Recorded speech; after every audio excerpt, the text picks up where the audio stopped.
مسجد نبوی کا صحن تھا اور ایک شخص کونے میں بیٹھ کے دعا مانگ رہا ہے. ذرا اس کے دعا کے لفظ سنیے. اللہم انی اسألک بانک انت اللہ. اے اللہ میں تجھ سے اس لیے مانگتا ہوں کہ تو میرا اللہ جو ہے.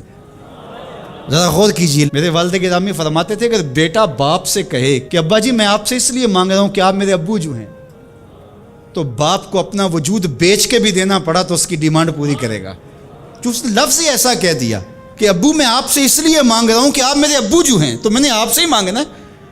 تو بندہ کیا کہہ رہا ہے؟ اللہم انی اسألک بانک انت اللہ. اللہ میں تجھ سے اس لیے مانگ رہا ہوں کہ تو میرا اللہ جو ہے. لا الہ الا انت، تیرے علاوہ کوئی ہے بھی تو نہیں. انت الاحد الصمد الذی لم یلد ولم یولد. تو ایک ہی ہے، واحد ہے، اور کوئی ہے ہی نہیں جس در پہ جاؤں. کوئی چوکھٹ نہیں ہے جہاں دامن پساروں، کوئی دہلیز ہی نہیں ہے جہاں جھولی پھیلاؤں. تو بے نیاز ہے اور تجھے نہ کسی نے جنم دیا اور نہ تو نے کسی کو جنم دیا. مالک میں تیرے حضور دعا کر رہا ہوں. یہ وہ دعا کر رہا تھا کہ میرے حضور نے سن لی. تو ایک صحابی کو فرمایا کہ یہ جو دعا کر رہا اب جو مانگے گا اللہ عطا کرے گا. اس نے مانگا ہی اس ڈھب سے ہے، اس ڈھب سے ہے.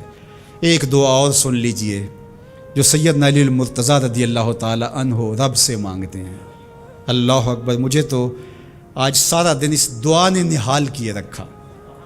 یہ دعا مانگتے ہیں تو عجیب کیفیت ہوتی ہے. یا سریع الرضا اغفر لمن لا یملک الا الدعاء. اے جلدی راضی ہو جانے والے، چھیتی مان جانے والے، اغفر لمن لا یملک الا الدعاء. اسے معاف کر دے جس کے پاس دعا کے علاوہ سہارا ہی کوئی نہیں، جس کے پاس دعا کے علاوہ کچھ ہے ہی نہیں جو پیش کر سکے. التجا ہی کر سکتا ہے، ترلا ہی کر سکتا ہے، منت ہی کر سکتا ہے. منتوں اور ترلوں کے علاوہ جس کے پاس کچھ نہیں ہے، اے جلدی مان جانے والے اس کی مغفرت کر دے، اس کو بخش دے.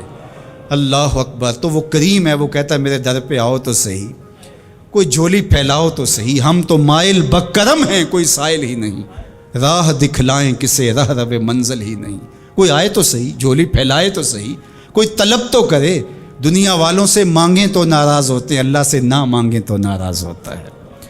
اللہ کہتا ہے مجھ سے نہ مانگو گے تو پھر کس در پہ جاؤ گے؟ قل ما یعبؤ بکم ربی لولا دعاؤکم. اگر تم نہیں مانگو گے تو پھر وہ بھی پرواہ نہیں کرے گا.